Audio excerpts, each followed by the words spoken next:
Good morning बच्चों। आज हम +2 क्लास की केमिस्ट्री चल रही है। सॉल्यूशन यूनिट है सेकंड। कोलिगेटिव प्रॉपर्टी टॉपिक था। तो colligative property those property which depend upon the number of moles of the solute but not nature of the solute. तो नेचर के ऊपर डिपेंड नहीं करती, तो मोल ऑफ द सोल्यूट के ऊपर डिपेंड करती है। तो हम पीछे एक पढ़ चुके हैं property relative lowering of vapour pressure. Second चल पड़ी ऑस्मोटिक प्रेशर।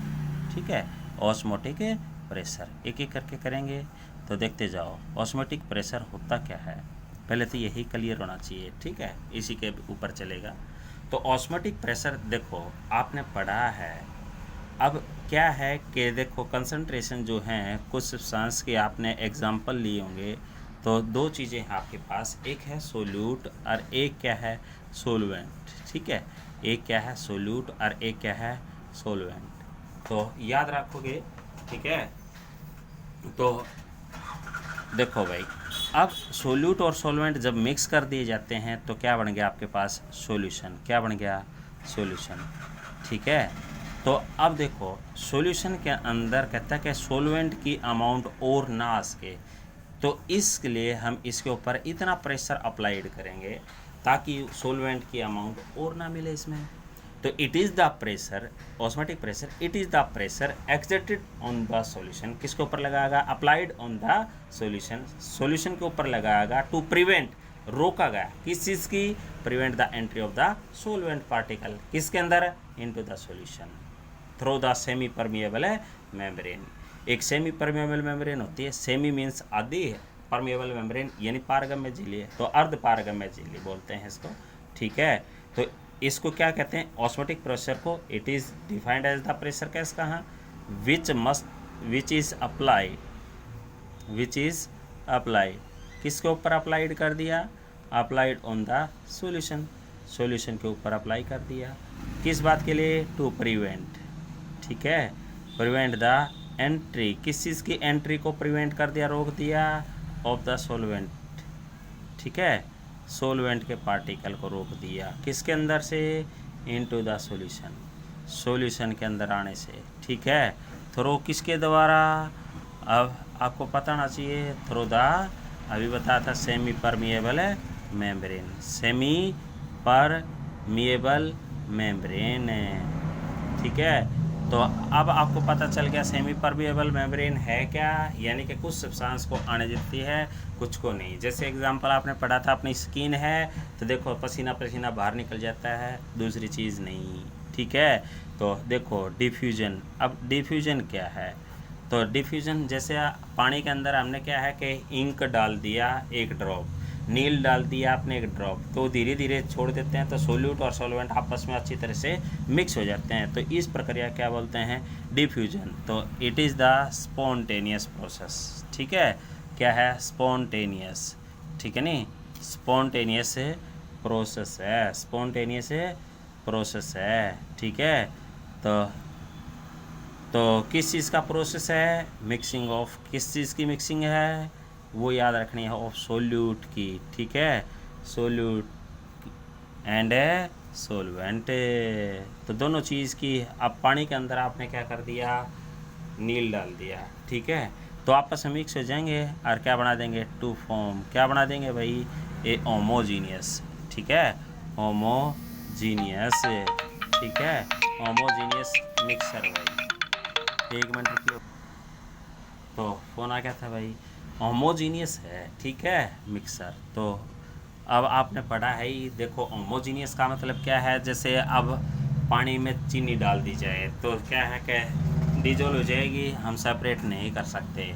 और हेट्रोजीनियस होता है, जैसे पानी में रेत डाल दिया जाए, डिजोल्व करने के बाद भी वो क्या है, थोड़ी देर बाद लेयर अलग बन जाएगी, तो उसको क्या बोलते हैं, हेट्रोजीनियस। ठीक है, तो सेमी परमिएबल मेम्ब्रेन होती क्या है, अब अपने को पता चलना चाहिए इस बात का।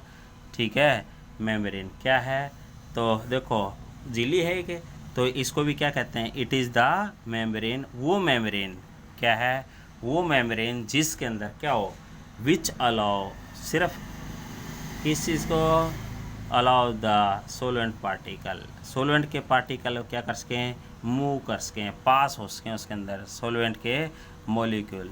ठीक है, तो इट इज़ द प्रोसेस या it is the membrane which allow the solvent molecule, ठीक है, टू पास थ्रू इट, या दैम कैस का, हाँ ठीक है, पास थ्रू दैम, ठीक है, बट नॉट ए सोल्यूट, तो सोल्यूट को पास नहीं होने देती। जैसे आपने देखा हो तो कहते हैं कि घिया का छिलका उतारने के बाद उसके ऊपर पसीना सा आ जाता है, ठीक है। देखो भाई अब आगे चल पड़ा, ओस्मोसिस प्रोसेस क्या है, क्या है ओस्मोसिस प्रोसेस क्या है, ओस्मोसिस, ओस्मोसिस, ठीक है। ये तो डिफ्यूजन तो क्या था, स्पॉन्टेनियस प्रोसेस था, ठीक है, जिसके अंदर क्या था कि जो सोल्यूट और सॉल्वेंट के पार्टिकल आपस में मिक्स हो जाते थे। लेकिन ऑस्मोसिस प्रेशर स्पेशल बताया गया है, क्या है कि जिसके कंसंट्रेशन जो लोअर है ना वो हायर कंसंट्रेशन की तरफ फॉलो करे, तो उसको क्या बोलते हैं, ऑस्मोसिस, क्या बोलते हैं, ऑस्मोसिस, ठीक है। तो क्या कहोगे, इट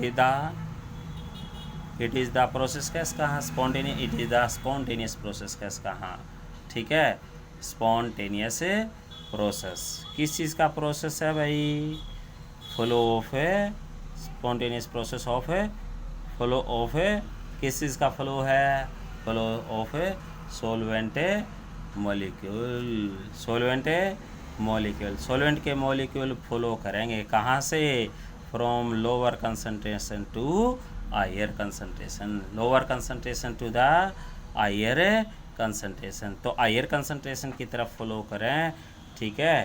तो कंसंट्रेशन थ्रो किसके द्वारा, अब याद रखना है, through a semi permeable membrane, और किस में फ्लो करेंगे, सॉल्यूशन में, ठीक है। तो थ्रो सेमी परमिएबल मेम्ब्रेन, तो याद रखोगे, तो उसको क्या बोलते हैं, ओस्मोसिस, क्या बोलते हैं, ओस्मोसिस, क्या बोलते हैं, ओस्मोसिस। तो दो प्रकार का ओस्मोसिस बताया भाई, एक तो क्या है एक्सो ओस्मोसिस, एक्सो ओस्मोसिस, ठीक है, और एक क्या होता है एंडो ओस्मोसिस, एंडो ओस्मोसिस। अब आपको पता चल गया भाई, जैसे एग्जांपल है ही आपको, क्या देखो, अपने घर में चने हैं, चने को हम क्या पानी में भिगो देते हैं, ठीक है, चने को क्या है पानी के अंदर है भिगो दिया, तो अब वो चना क्या हो जाएगा, फूल जाएगा, क्या हो जाएगा, फूल जाएगा। तो हमने क्या किया, सोलवेंट के पार्टिकल जो थे, यानी जो पानी था वो अंदर चला गया, सोलवेंट के पार्टिकल कहाँ चले गए, अंदर चले गए। तो इस प्रकार की प्रोसेस को क्या बोलते हैं, एक्सो, क्या बोलते हैं, एक्सो। तो देखो those process in which the membrane क्या करेगा, इन विच द मेम्ब्रेन, तो मेम्ब्रेन क्या काम करेगी भाई, मेम्ब्रेन परमिशन दे देगी, परमिट, किस चीज़ को परमिट करेगी, बोलो, परमिट द सोलवेंट मॉलिक्यूल, ठीक है, सोलवेंट के मॉलिक्यूल को कहाँ मूव कर देगी, टू कम आउट, ठीक है। तो याद रखोगे, तो ये बात है, तो इसको क्या बोलते हैं, एक्सो ऑस्मोसिस, क्या बोलते हैं, एक्सो ऑस्मोसिस, सॉरी पहले मैं गलत बता गया था, क्योंकि कम आउट बाहर निकल जाएं, यानी कि चना क्या है पहले फूला हुआ है, उसको धूप में सुखा दिया जाए तो क्या हो जाएगा, पानी सूख जाएगा, तो एक्सो, ठीक है। तो एक्सो मीन्स बाहर निकलना, एंडो मीन्स एब्जॉर्ब करना, तो इसमें क्या हो जाएगा, it is the process in which the membrane permit the solvent molecule to come out के बजाय इनसाइड हो जाए, टू इनसाइड, ठीक है। तो एंडो ऑस्मोसिस है, यहाँ इसकी जगह क्या आ जाएगा, इनसाइड, क्या आ जाएगा, इनसाइड, बस माइनर आ फर्क है भाई, ठीक है। तो देखिए उसके बाद ऑस्मोसिस के ऊपर आ जाइए, ऑस्मोटिक प्रेशर क्या था उसको प्रूव करेंगे। अब देखो एक्सप्रेशन की बात चल पड़ी, एक्सप्रेशन है, किस चीज़ का एक्सप्रेशन है, अब आपको पता चलना चाहिए, फॉर वेंट ऑफ लॉस, ठीक है, वेंट ऑफ लॉ, ठीक है, ऑस्मोटिक प्रेशर का आ जा सका है, ठीक है। तो देखो कैसे, वेंट ऑफ बॉयल्स लॉ के अकॉर्डिंग क्या कहता है, according to van't Hoff Boyle's law, तो बॉयल्स लॉ क्या कहता है, उसके अकॉर्डिंग बॉयल्स लॉ क्या कहता है, अकॉर्डिंग टू दिस लॉ, इस लॉ के अनुसार osmotic pressure is directly proportional to the concentration of the solution. ठीक है, तो कंसंट्रेशन कैसे निकालते हैं, देखो भाई, number of moles of the solute upon में वॉल्यूम। ठीक है, तो डिजोल्व पर लीटर ऑफ द सॉल्यूशन, तो पाई क्या आ गया, इज डायरेक्टली प्रोपोर्शनल टू, किसके डायरेक्टली प्रोपोर्शनल आ गया, Na अपॉन में V। ठीक है, van't Hoff Charles law, van't Hoff Charles law, तो देखो भाई चार्ज ला क्या कहता है, अब चार्ज ला क्या कहता है, इसके अकॉर्डिंग क्या है, पाई यानी osmotic pressure is directly proportional to the temperature, किसके डायरेक्टली प्रोपोर्शनल है, टेम्परेचर का है। तो इक्वेशन फर्स्ट और सेकंड के अकॉर्डिंग देखो क्या आ जाएगा, यानी pi is directly proportional to C and T। तो पाई देखो प्रोपोर्शनली कांस्टेंट हटाओगे, कोई ना कोई क्या है कांस्टेंट लगाना पड़ेगा, तो CR लगा दिया भाई, तो pi is equal to R। C की वैल्यू अभी रखी थी आपने Na अपॉन में क्या है V इंटू में T। तो देखो भाई, तो V को इधर ले आए, चाहे यूँ का यूँ रख लो, तो देखो पाई इंटू में क्या आ जाएगा, V इज इक्वल टू क्या आ गया, RNT। तो देखो आपने आगे पीछे कर लें तो NART, तो देखो पाई और V, पाई क्या ऑस्मोटिक प्रेशर, जर्नल प्रेशर होता तो P ले लेते, PV is equal to NRT। देखो है ना गैस इक्वेशन, तो सेम बन गई कि नहीं। ठीक है, तो अब कौन सा, ऑस्मोटिक प्रेशर, क्या है ऑस्मोटिक प्रेशर, ये कोलिगेटिव प्रॉपर्टी है कि नहीं, देखो प्रूव कैसे करते हैं, तो pi into V is equal to N क्या है, number of moles, number of moles कैसे निकालते हैं, वैसे आपने पढ़ा है ही, तो given mass upon molecular mass. ठीक है, तो देखो वैसे तो डायरेक्ट हो गया, pi is directly depend upon the number of moles of the solute, so it is colligative property. आगे मोलिकुलर मास निकालना, तो मोलिकुलर मास इसको इधर ले आए, तो ART अपॉन में पाई V। तो इस प्रकार हम मोलिकुलर मास भी निकाल सकते हैं। Thank you.